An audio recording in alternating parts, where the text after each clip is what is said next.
বিসমিল্লাহির রহমানির রহিম।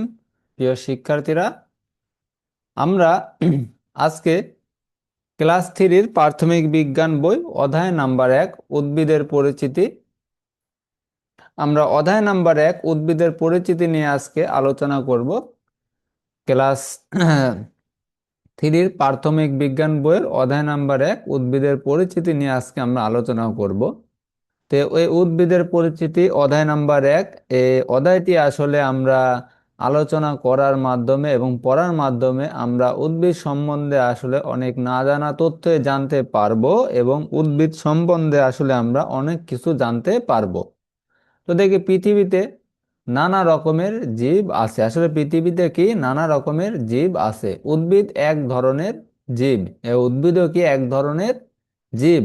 আমরা আমাদের আশেপাশে নানা ধরনের উদ্ভিদ দেখতে পাই। আসলে আমরা আশেপাশে কি অনেক রকমের উদ্ভিদ দেখতে পাই, যেমন আম, জাম, লেবু, পেয়ারা, গোলাপ, মরিচ, সরিষা গাছ প্রভৃতি।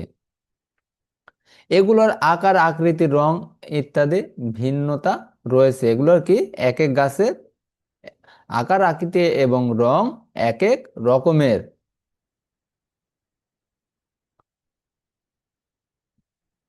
উদ্ভিদের বিভিন্ন অংশ, উদ্ভিদের বিভিন্ন বিভিন্ন রকমের হলেও এগুলোর গঠন মিল রয়েছে। মানে উদ্ভিদ যদি আসলে বিভিন্ন রকমের হয়, কিন্তু গঠনগত দিক দিয়ে এদের মিল রয়েছে। উদ্ভিদের সাধারণ অংশগুলো কি কি কাজ? উদ্ভিদের বিভিন্ন অংশ পর্যবেক্ষণ যা যা করতে হবে। শ্রেণীকক্ষের বাইরে গিয়ে কিছু পরিচিত উদ্ভিদ ভালোভাবে পর্যবেক্ষণ করি। নিজের খাতায় একটি পরিচিত উদ্ভিদের ছবি আঁকি। ছবিতে গাছের প্রতিটি অংশের নাম লিখি। নিজের আঁকা ছবি সহপাঠীদের আঁকা ছবির সঙ্গে তুলনা করি। উদ্ভিদের বিভিন্ন অংশ কি কি?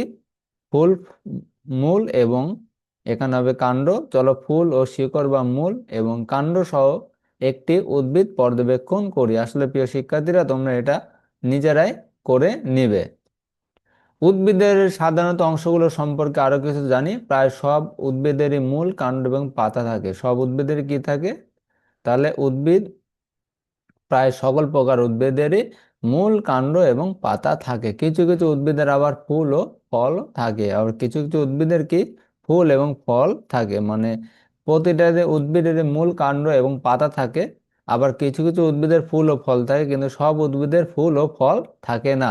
মূল উদ্ভিদের মূল বা শিকড় সাধারণত মাটির নিচে থাকে।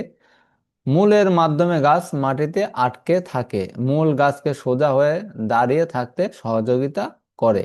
কাণ্ড মাটির উপরে উদ্ভিদের প্রধান অংশ কাণ্ড। কাণ্ড কোথায় থাকে? মাটির উপরে। মূল ও উদ্ভিদের অন্যান্য অংশের মধ্যে সংযোগ স্থাপন করে কাণ্ড। এতে শাখা প্রশাখা, পাতা, ফুল ও ফল থাকে। তাহলে কাণ্ডতে কি থাকে? শাখা প্রশাখা, পাতা, ফুল ও ফল থাকে। এবার পাতা। অধিকাংশ উদ্ভিদের পাতা চ্যাপ্টা ও সবুজ হয়ে থাকে। পাতা মূলত একটি বৃত্ত বা বোটা, একটি পত্র ফলক এবং শিরা উপশিরা দ্বারা গঠিত। ফুল ফুল উদ্ভিদের বিশেষ ধরনের অংশ, যা সাধারণত রঙিন হয়। বিভিন্ন উদ্ভিদের বিভিন্ন আকার, আকৃতি ও বর্ণের ফুল হয়। সব উদ্ভিদের ফুল থাকে না। মানে সমস্ত প্রকার উদ্ভিদের কিন্তু ফুল থাকে না। ফল ফল উদ্ভিদের বিশেষ ধরনের অংশ, যাতে বীজ থাকে। যেমন আম একটি ফল, এর ভিতরে বীজ আছে। বিভিন্ন উদ্ভিদের বিভিন্ন আকার, আকৃতি ও বর্ণের ফল হয়। সব উদ্ভিদের ফল হয় না। সব উদ্ভিদের কি ফল হয় না। শুধু যে উদ্ভিদের ফুল হয় সে উদ্ভিদেরই ফল হয়। উদ্ভিদের বিভিন্ন অংশের কাজ। ইতিমধ্যে আমরা উদ্ভিদের বিভিন্ন অংশ সম্পর্কে জেনেছি। প্রতিটি অংশ উদ্ভিদের জন্য গুরুত্বপূর্ণ। উদ্ভিদের মূল, কাণ্ড, পাতা, ফুল ও ফল প্রতিটি অংশের সুনির্দিষ্ট কাজ রয়েছে। উদ্ভিদের বিভিন্ন অংশের কাজ কি? কাজ কাণ্ডের মাধ্যমে পানি পরিবহন, পর্যবেক্ষণ যা যা করতে হবে। আসলে নিচে দেওয়া গাছের ছবিটি ভালোভাবে লক্ষ্য করি এবং কি পরিবর্তন হয় তা পর্যবেক্ষণ করি। পরিবর্তনের কারণ কি তা নিয়ে চিন্তা করি। গাছের কাণ্ড কিভাবে কাজ করে তা নিয়ে সহপাঠীদের সঙ্গে আলোচনা করি। লাল রং বর্ণের পানি একটা উদ্ভিদ রাখা হয়েছে। যখন রাখা হয়েছিল তখন উদ্ভিদটা ছিল আসলে সবুজ। 6 থেকে 7 ঘন্টা পর চিত্রক্ষয়ে সে গাছটা আসলে কি লাল হয়ে যায়। আচ্ছা, লাল রঙের পানি কি গাছের পাতায় আসবে? হ্যাঁ, গাছের পাতায় আসবে। পেপেরোমিয়া গাছের ক্ষেত্রে এটি বাইরে থেকে সহজে বোঝা যাবে, তবে অন্য গাছের ক্ষেত্রে এটি বোঝা বেশ কঠিন। সার সংক্ষেপ: কাণ্ডের মাধ্যমে পানি উদ্ভিদের বিভিন্ন অংশে পরিবাহিত হয়। আসলে কাণ্ডের মাধ্যমে আসলে পানিটা উদ্ভিদের বিভিন্ন অংশে পরিবাহিত হয়, সেটাই আসলে আমাদেরকে বোঝানো হয়েছে। উদ্ভিদের বিভিন্ন অংশের কাজ সম্পর্কে আরো কিছু জানি। উদ্ভিদের যে বিভিন্ন অঙ্গের যে বিভিন্ন রকমের কাজ, সে সম্বন্ধে আমরা আরো কিছু জানবো।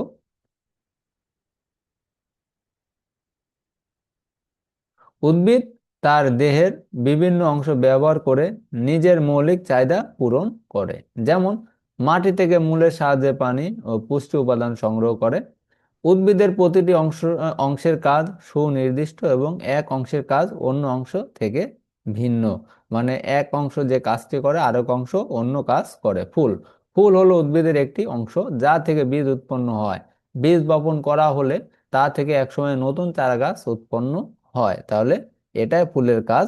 পাতা উদ্ভিদের জন্য প্রয়োজনীয় খাদ্য পাতায় তৈরি হয়। পাতা সূর্যের আলোতে কার্বন ডাই অক্সাইড ও পানির সাহায্যে খাদ্য তৈরি করে। উদ্ভিদ এ সময় আমাদের প্রয়োজনীয় অক্সিজেন বাতাসে ছেড়ে দেয়। তাহলে উদ্ভিদ কি? উদ্ভিদের খাদ্য আসলে পাতাতে তৈরি হয় এবং আলো আলো সূর্যের আলোর সাহায্যে উদ্ভিদ কার্বন ডাই অক্সাইড ও পানির সাহায্যে কি খাদ্য তৈরি করে। কাণ্ড কাণ্ড উদ্ভিদের শাখা প্রশাখা পাতা ফুল ফল ধারণ করে। কাণ্ডের মধ্য দিয়ে উদ্ভিদ তার দেহের বিভিন্ন অংশে পানি খনিজ লবণ ও খাদ্য পরিবহন করে। মূল মূল শিকড় মাটি থেকে পানি ও পুষ্টি উপাদান শোষণ করে কাণ্ডের দিকে প্রবাহিত করে। মানে মূলের কাজ কি? মূলের কাজ হচ্ছে পুষ্টি ও পানি শোষণ করে মূলের দিকে প্রবাহিত করা। মাটির সাথে উদ্ভিদকে আটকে থাকতে সাহায্য করে। মাটির সাথে উদ্ভিদকে আটকে থাকতে সাহায্য করে। 3 নাম্বার, কাণ্ডের উপর ভিত্তি করে উদ্ভিদের শ্রেণীবিভাগ। উদ্ভিদের বিভিন্ন অংশের মধ্যে একটি অংশ হলো কাণ্ড। সব গাছের কাণ্ড কি একই রকম নাকি আলাদা? কাণ্ডের উপর ভিত্তি করে কিভাবে উদ্ভিদের শ্রেণীবিভাগ করা যায়? কাণ্ডের ভিত্তিতে উদ্ভিদের তুলনা। বাড়ির কাজ, শ্রেণীর কাজ যা করতে হবে নিচে দেখানো ছবির মতো খাতায় একটা ছবি তৈরি করো। মানে আমাদের নিচে যে ছবি আসলে দেখা যাচ্ছে এমন একটা ছবি তৈরি করতে হবে। ছবি তৈরি করে 2 নাম্বার, ছবিগুলো ভালোভাবে লক্ষ্য করি, উভয় গাছের কাণ্ড পর্যবেক্ষণ করি এবং মিল ও অমিল খাতায় আঁকা ছবিতে লিখি। অমিলের ভিত্তিতে কিভাবে উদ্ভিদের শ্রেণীবিভাগ করা যায় তা নিয়ে সহপাঠীদের সঙ্গে আলোচনা করি। আসলে প্রিয় শিক্ষার্থীরা, এটা তোমরা বাসায় করে নেবে, এটা তোমাদের বাড়ির কাজ। আকার আকৃতি ও বর্ণ রং পর্যবেক্ষণের ভিত্তিতে এই দুটি গাছের তুলনা করতে পারে। এছাড়া আর কিছু আর আর অন্য কিভাবে আমরা উদ্ভিদগুলোর মধ্যে তুলনা করতে পারি? সার সংক্ষেপ: সব উদ্ভিদের কাণ্ড একরকম নয়। কাণ্ডের রং, গঠন ও আকার ভিন্নতা রয়েছে। এটা সঠিক কথা যে সব উদ্ভিদের কাণ্ড একরকম নয়। কাণ্ডের রং, গঠন ও আকারের মধ্যে ভিন্নতা রয়েছে। কাণ্ডের ধরনের উপর ভিত্তি করে শ্রেণীবিন্যাস সম্পর্কে আরো কিছু জানি। কাণ্ডের ধরনের উপর ভিত্তি করে আমরা উদ্ভিদের শ্রেণীবিন্যাস করতে পারি। যেমন বিরুৎ, গুল্ম ও বৃক্ষ।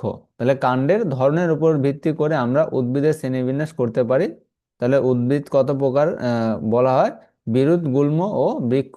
উদ্ভিদে 3 প্রকারের। কত প্রকারের? 3 প্রকারের, বিরুৎ, গুল্ম ও বৃক্ষ। বিরুৎ, আমরা আবার বিরুৎ উদ্ভিদ সম্বন্ধে জানবো। কিছু উদ্ভিদের কাণ্ড নরম, চিকন ও সবুজ বর্ণের হয়। নরম ও সবুজ কাণ্ড বিশিষ্ট উদ্ভিদকে বলা হয় বিরুৎ শ্রেণীর উদ্ভিদ। ধান, সরিষা, টমেটো, মরিচ বিরুৎ শ্রেণীর উদ্ভিদ। তাহলে ধান, সরিষা, টমেটো, মরিচ এগুলোকে বিরুৎ শ্রেণীর উদ্ভিদ। বিরুৎ উদ্ভিদগুলো উদ্ভিদের চেয়ে আকারে ছোট হয়। এগুলোর মূল বা শিকড় মাটির উপর স্তরে থাকে। গুল্ম, এবার আমরা গুল্ম উদ্ভিদ সম্বন্ধে জানবো।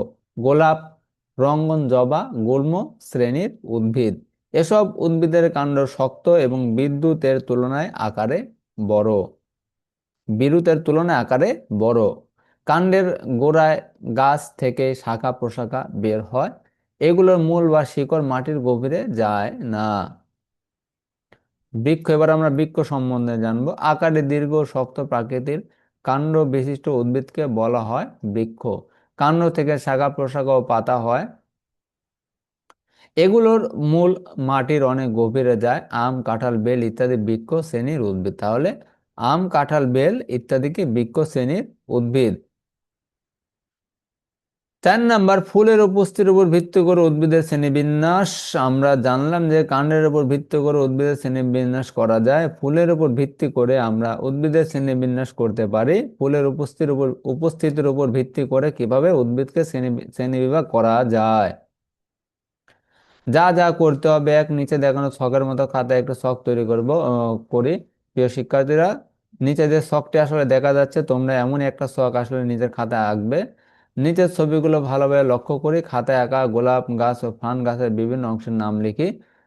ছক তৈরি করার পর তৈরিকৃত ছকের ভিত্তিতে নিচের প্রশ্নটির উত্তর চিন্তা করে, গোলাপ গাছ ও ফান গাছের বিভিন্ন অংশ দেখতে কি একই রকম নাকি আলাদা, সহপাঠীদের সঙ্গে মত বিনিময় করি। ফুলের উপস্থিতির ভিত্তিতে কিভাবে উদ্ভিদের শ্রেণীবিন্যাস করা যায় তা নিয়ে সহপাঠীদের সঙ্গে আলোচনা করি। প্রিয় শিক্ষার্থীরা, আমরা নিচে দুইটা আসলে ছবি দেখতে পাচ্ছি, একটা ফুল আছে, একটা ফুল নাই। তুমি কি কখনো ফান গাছের ফুল দেখেছো? গোলাপ ও ফান গাছ। গোলাপ ও ফান গাছের সাধারণ অংশগুলো কি কি? আসলে ফান গাছে কোনো ফুল হয় না। ফান গাছ আসলে তার কাণ্ডের মাধ্যমে আসলে বংশ বিস্তার করে থাকে। সার সংক্ষেপ, গোলাপ ও ফান উভয় গাছের মূল কাণ্ড পাতা রয়েছে, কিন্তু ফান গাছের ফুল নেই। ফান গাছের কিনে ফুল নেই। তে এটা এখানে দুইটা আমরা গাছ দেখতে পাচ্ছি, একটা গোলাপ একটা ফান। দেখা যাচ্ছে ফুল আছে গোলাপ গাছের, পাতা গোলাপ এবং ফান দুইটারই আছে, কাণ্ড আছে, মূল আছে, কিন্তু ফুলটাই শুধু ভিন্নতা, ফুলটাই নেই। যেসব উদ্ভিদের ফুল হয় সেগুলোকে সপুষ্পক উদ্ভিদ বলে। তাহলে সপুষ্পক উদ্ভিদ কাকে বলে? যেগুলোর ফুল হয় সেগুলোকে সপুষ্পক উদ্ভিদ বলে। আর মোটা উদ্ভিদের প্রায় 90% উদ্ভিদের ফুল হয়, যেমন আম, গোলাপ, শাপলা প্রভৃতির। আর যেসব উদ্ভিদের ফুল হয় না সেসবকে অপুষ্পক উদ্ভিদ বলে। এগুলোর মধ্যে অধিকাংশ উদ্ভিদের আবাসস্থল হলো ছায়াযুক্ত বা স্যাঁতসেঁতে শীতল স্থান, যেমন মস, ফান এবং ঢেঁকি শাক প্রভৃতির। মানে যেসব আসলে উদ্ভিদের ফুল হয় না তাদেরকে অপুষ্পক উদ্ভিদ বলা হয়, এবং এই অপুষ্পক উদ্ভিদগুলো আসলে ছায়াযুক্ত স্যাঁতসেঁতে স্থানে জন্মায়। আমরা নিচে দেখতে পাচ্ছি ঢেঁকি শাক, মস, আম এবং শাপলা। এই ঢেঁকি শাক এবং মস হচ্ছে অপুষ্পক উদ্ভিদ, এবং আম এবং শাপলা হচ্ছে সপুষ্পক উদ্ভিদ।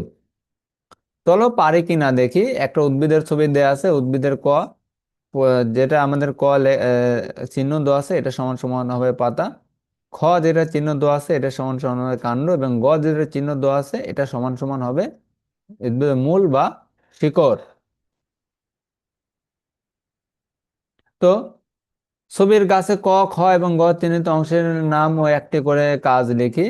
নাম এবং কাজ। ক নাম্বার যেটা আমরা দেখতে পাচ্ছি, এটা হচ্ছে একটা পাতা। এর কাজ কি? কাজ হচ্ছে খাবার তৈরি করা, কারণ উদ্ভিদের আসলে খাবার তৈরি করে তার পাতা। খ হচ্ছে কাণ্ড। খ নাম কাণ্ড। কাজ হলো কাণ্ড। উদ্ভিদের বিভিন্ন অংশে পানি পরিবহন করা আসলে কাণ্ডের কাজ। এবং গ নাম্বার যেটা দেখতে পাচ্ছি এটা হচ্ছে মূলের ছবি। গ নাম্বার নাম হবে মূল। এর কাজ হচ্ছে মাটি থেকে পুষ্টি উপাদান শোষণ করে কাণ্ডের মাধ্যমে গাছের বিভিন্ন অংশে পৌঁছানো।